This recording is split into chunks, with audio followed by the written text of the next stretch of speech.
Thank you. That was a short but sweet version of Frankie and Johnny, which was a little different due to the fact that I had the pianist play the bass part and I played the melody part. Traditionally, this instrument, the string bass, has been known as the bottom. And over the past 60, 70 years, it has made many leaps in which I think that it has passed even the expectations of the makers and players of the 1800s. I don't think they would imagine that this instrument would be played as it is today by some of our fine young people and a few of our good old people. The first thing I'd like to go back is to refresh for some of you young people and maybe to remind some of the old people of how this thing used to be played. Now, I didn't know anything about this. They just told me about it. But back around 1910, in the early days, just as they made the transition from the tuba to the string bass, it was played in a very, I guess you could call, haphazard way. There was not a lot of finesse, and it was played very harshly like this.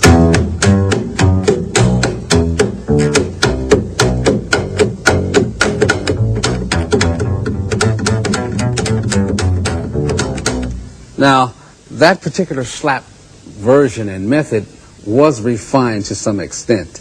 I recall vividly as a kid hearing Wellman Brogue, who was with Duke Ellington, who also was written up in, believe it or not, Ripley, as being able to play more slaps per minute than any other bass player alive. But he refined it to the point where he could play, and I learned to do this because this, when I was first playing the bass, this was the thing to do, was to play the melody like, let's say, T for 2.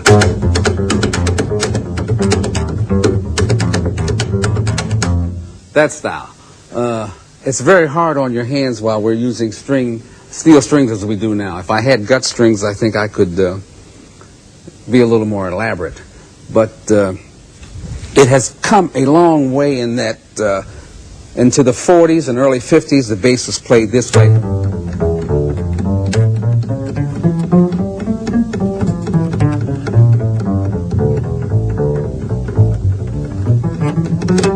So the hand was off of the string.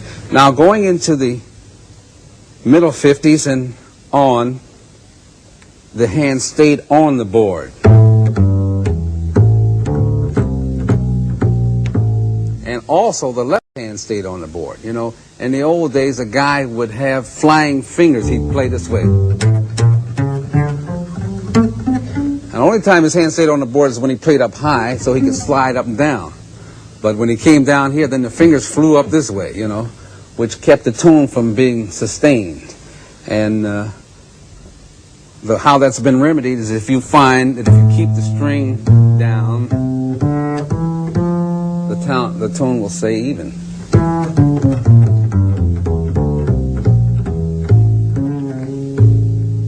And it'll last a long time.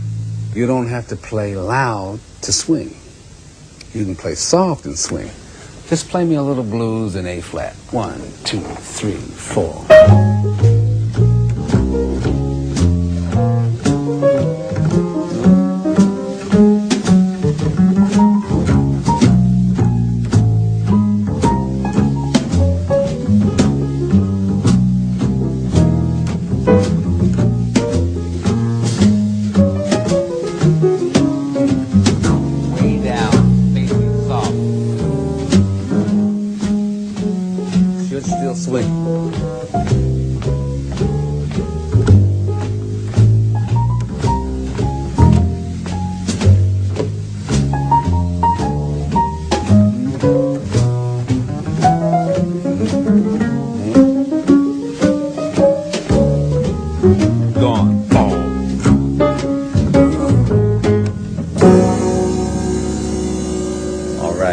Thank you.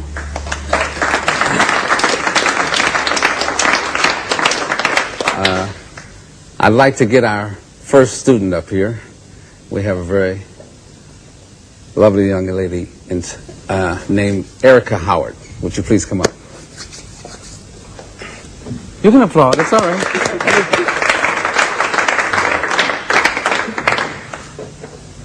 Erica, we want to go over a couple of things today.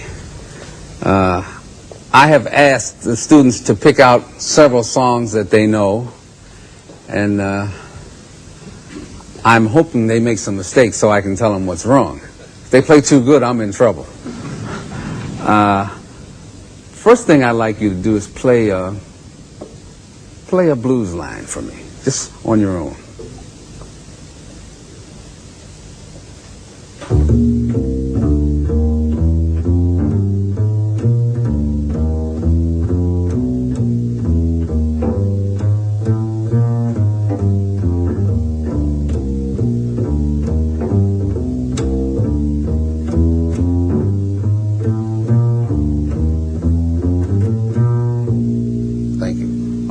Play that same blues in another key and play it about this tempo. 1, 2. Got a key picked out? 1, 2, 3, 4. A little slow.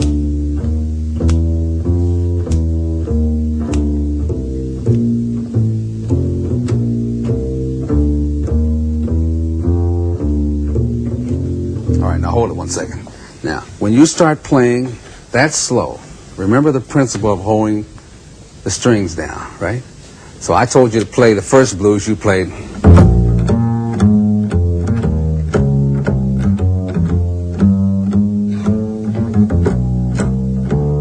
All right, now when I told you to play it slower, you got a little more careless with the hands, and the fingers came up and you didn't sustain the string. In other words, so if I'm playing down here, if I say 1, 2, every day, I have the blues. Every day, let it sustain. I have the blues.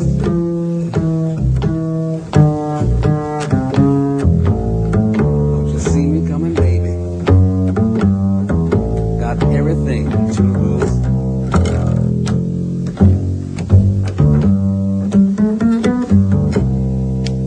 I want those notes to ring out. Now try it again for me. 1, 2, 3, 4. Take your time. Use all of the bass. Come on way up. Come on up here somewhere. I want to make it. That's it.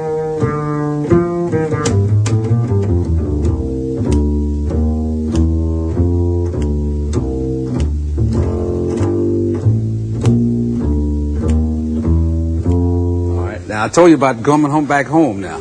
All right. When you finish your blues,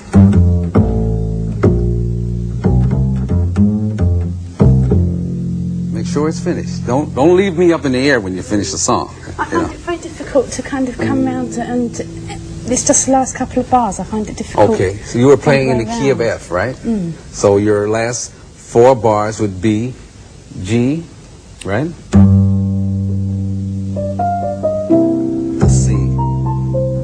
F, or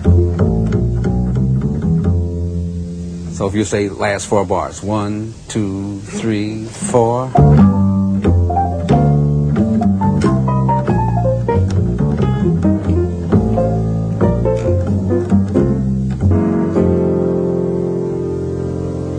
Sometimes on the 2 bars before, like the G and the C, yeah. I find if perhaps I'm in a funny position, or, you know, funny part in the chord, then it's difficult to start a run to end it off. All right, but you have so many options. When you come to the last 2 bars, you can go G minor to C.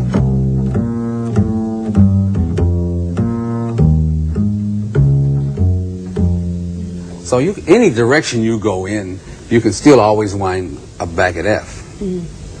So, you know, don't be afraid to stretch out. In other words, you don't have to go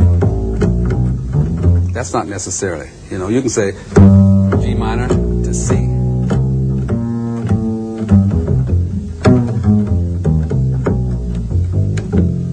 You know, anything.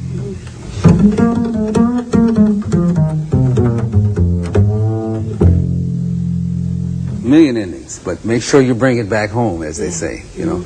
Now, I'd like you to play a song for me that you say you know, right? Cherokee? Right. Okay, so I'm going to have you play some of that with the rhythm section here. Tell them what kind of introduction you want and what tempo you want. 1, 2, 1, 2, 3, 4.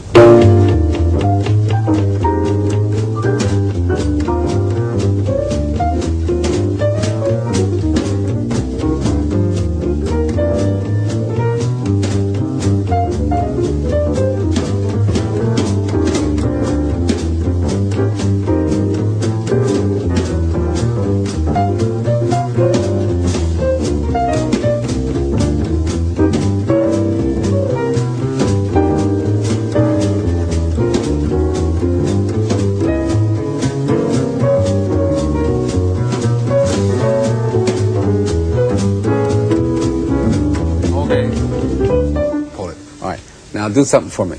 I want you to play that same song in the key of D natural. And not as fast. I want to be able to hear what all the chords are. And you can't fool him because he knows them all. I'm going to ask him if you're doing it right.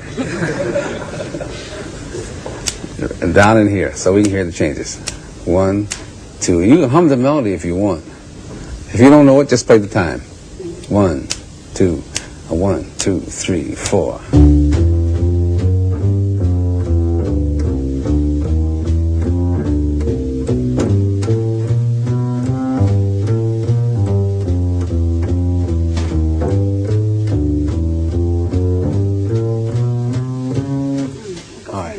Right. Now, listen to me.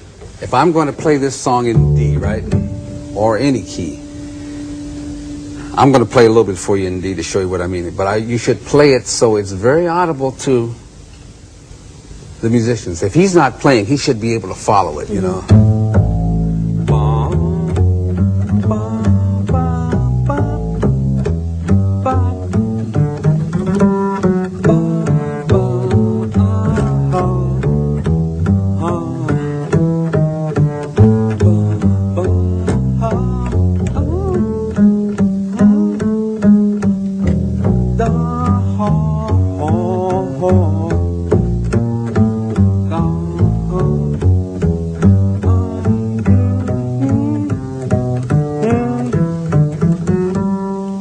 But you should make it very plain. So you're playing a lot of accidentals. And it could fit, but it couldn't fit. It's according to what he would be playing, you see. And if he's not if he's playing the exact voicings of the chords, then you could be wrong, you see. So now, what I want you to practice at home, alone, not with records or anything. You know Cherokee very well in B flat. You don't have any problem with it in B flat, you know. I want you to play it in D. I want you to play it in E flat, E natural, F, F sharp, G, A flat, A natural, right? Until you can play it in all the keys. And play it slow. Play it as a, I don't care if you play it as a waltz, you know, in E.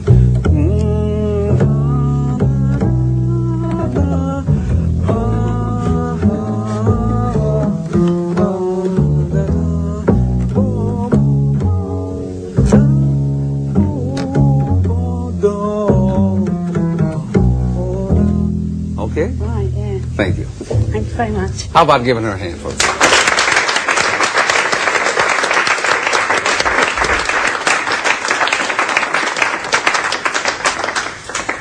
Now I'd like to get our next student up, Andy Evans.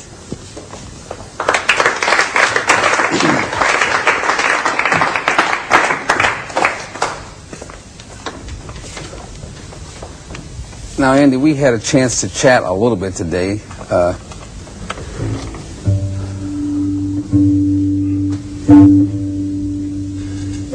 Now, one of the things that I want to go over with you is that first thing I want you to do is turn your amplifier off. Just turn the sound off for a second. All right. Now play a few notes for me.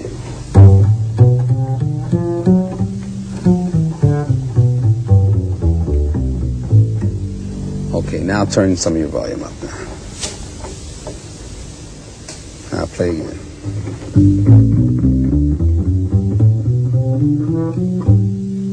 Okay.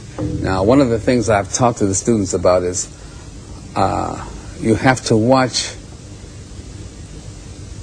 You play the amplifier. Don't have the amplifier play you. You're getting a very close point where the amplifier is changing the sound of your instrument. And this shouldn't happen. It takes many years to build a character, you know. You get known for the sound that you build when you play this instrument, you know. And it's a rare occasion, I think, for somebody to go home and practice in his room with his amplifier on, right? Yeah, that's true. You wouldn't do it, you know. No. So you create a sound with this instrument. And once you create that sound, then you never want to lose it, you know. So you spend a lot of time working getting a sound, whether it's with the bow or whether it's pizzicato. You spend a lot of time getting that sound, and you want to retain it because it's your character. It belongs to you.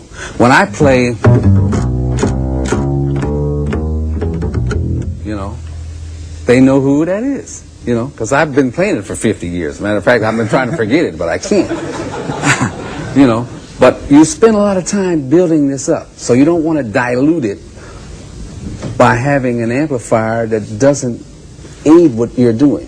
You understand? So we're not talking about names of amplifiers now, but as long as we're going to have amplification, make sure that the amplifier takes what you have and just raise it a little bit, you know, and monitors it so you can hear it and you can play a little softer, you know. But don't let it change your sound, you know, so that you sound like any of 100 bass players who have amplification. Land solid. You know, that's the important thing, because it's an illusion anyway when you're saying pikiti dong, you know. Hit bottom so it means something, you know. This is where you start and where you're finishing, you know. So when you make those pikiti gong, make sure that last one is solid. You can miss the other three, you know. You can create an illusion with the three, but the fourth one's got to hit. Don't miss the fourth one. You know what I'm saying? Definitely. Now play it again for me. In G this time. We'll give you an easy key. Play it for me in G, just a little slower, and play a little bit of it. 1, 2, 3, 4.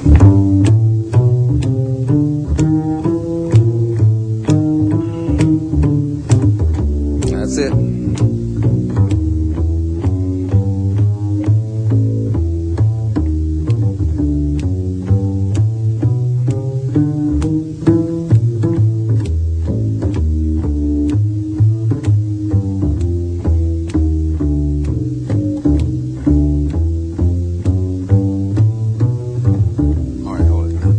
You didn't give me too many that time in G, you know. You didn't get as fancy as you were in F, you know. You're very fancy in F. You played a little straight life in G. So now, when you go home to practice and you play this through the keys, make sure that you play it, if you play it in G, ding, bom, bom, boom, bom.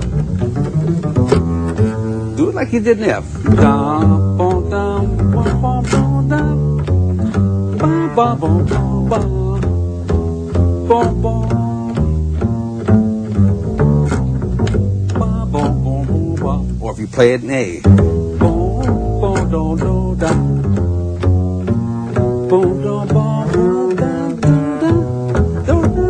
Boom, do, boom, da. Do, da.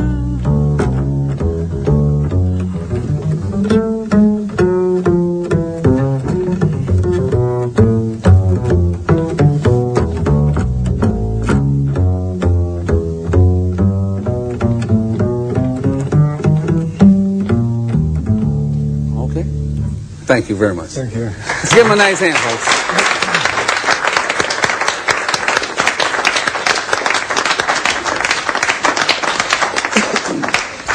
Before I bring our last student up, you know, I want to talk about styles of music, because music's undergoing a very big and vast change I started playing the bass, I hate to admit it because I should be playing better, but I started back around 1939. And I've seen this instrument go through a lot of changes, you know. And we are now just coming out of the rock era, and I think it's going somewhere else. I don't know where it's going, but you'll find that music goes through something every 10 to 20 years. Something else takes over, you know. And there's not very much room for this instrument in rock music. However, it is possible to use it. I'd like to give a short demonstration of that. I'm not going to try to use the volume that they use. I'm just going to try to simulate the feeling that you can get. If you just give me a little time back there on.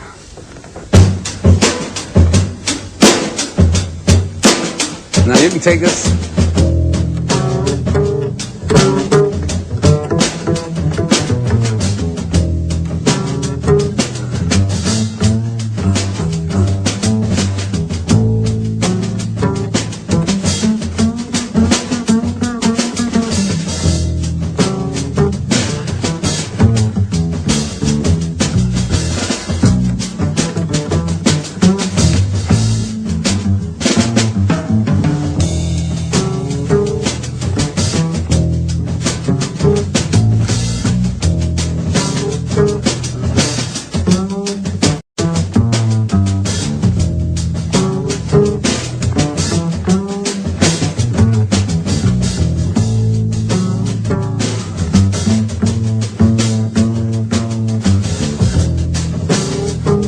Give me the brakes.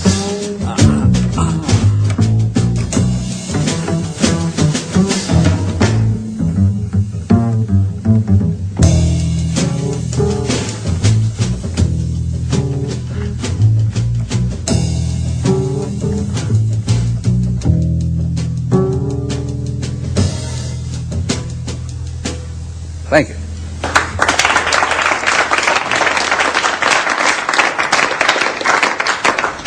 Now I'd like to bring up Tim Farrell as our third student, please.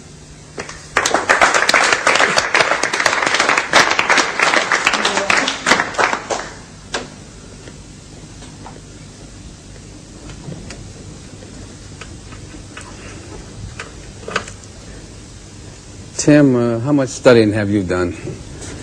Not much. Not much, huh? All right. How much playing do you do normally? Do you play casual work? What kind of jobs do you play? Yeah, whatever comes along. So maybe once, twice a week. You're going to play Body and Soul for us today? Okay. Okay.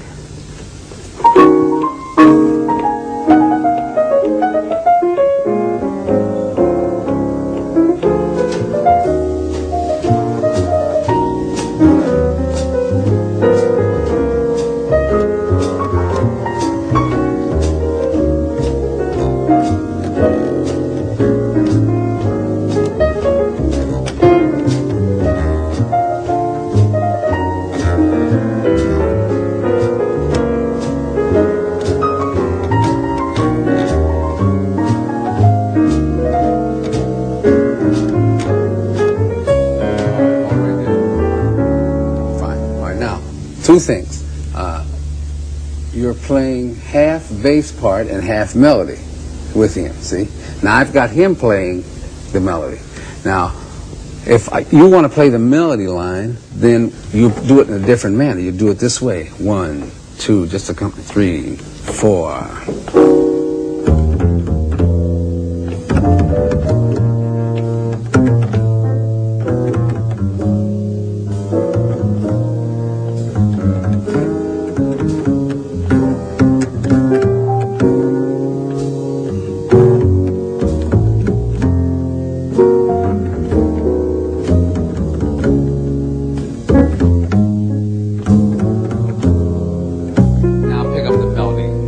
If you're going to play the bass part.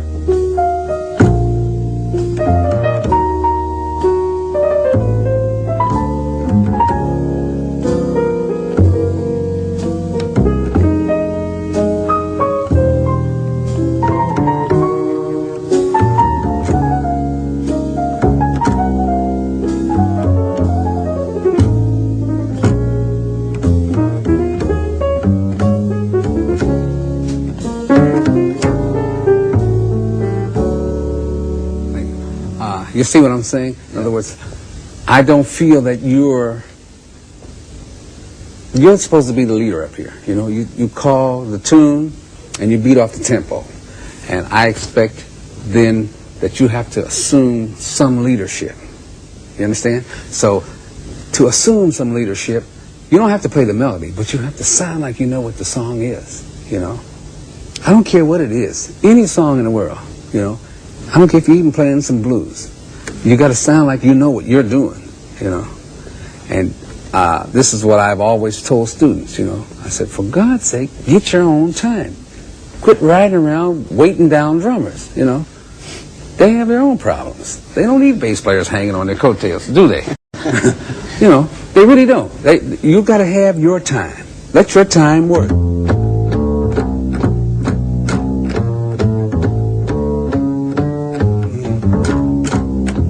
Join me.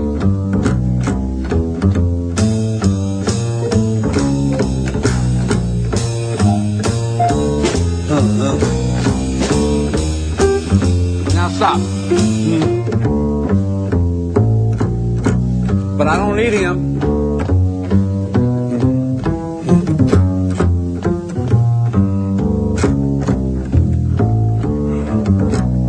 It's nice to have him, but you don't have to have him. You know what I'm saying? I don't want you to be dependent on him, you see? So when you go home to practice, two things. I want you to learn body and soul inside out. I want you to be able to play the melody.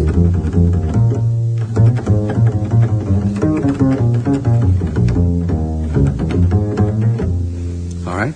And I want you to be able to play the exact bass part and play it like you own the tune. Do, do, do, do. Bo, ba, da. Bo, ba, do, ba. Bo, be, da, ba. Ba, ba, bo, bo, ba. Ba, ba, ba, ba. Ba, ba, de, ba.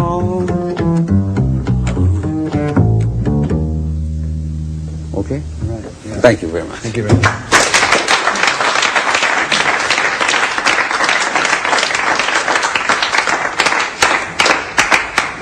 At this time, folks, I'd like to attempt to do something that I started doing some years back in reference to the bass coming into its own as not just a support instrument, but as a solo instrument. I would like to play a unaccompanied solo, whereupon I play the melody and the accompaniment, and what little time there is, I'll handle that also. And you have to pick out a vehicle when you do this. If you're playing a rhythm tune, it's one thing, but if you're going to play, I'm picking out a ballad. If you're going to play a ballad, then you have to pick out a song that has the necessary holes. Let me explain what I mean when I say the necessary holes. A good tune to play by yourself would be a tune like Tenderly, where you would go.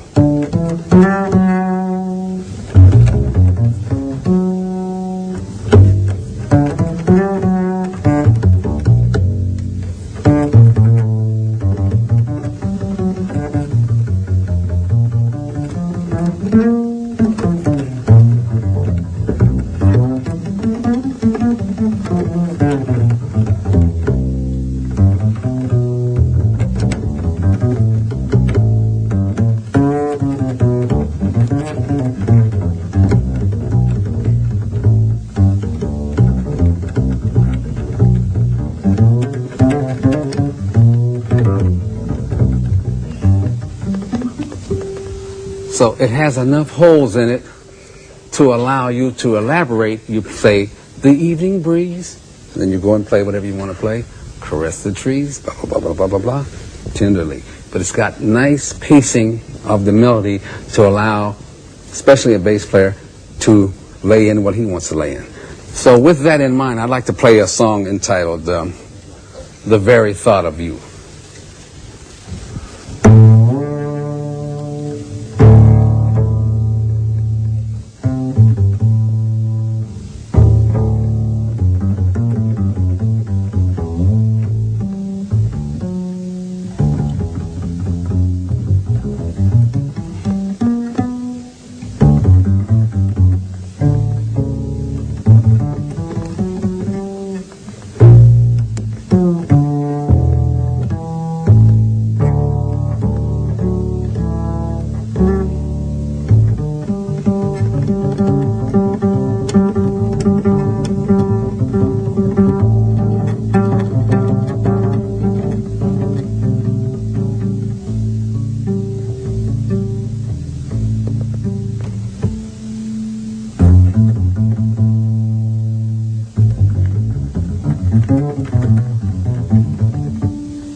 Blues.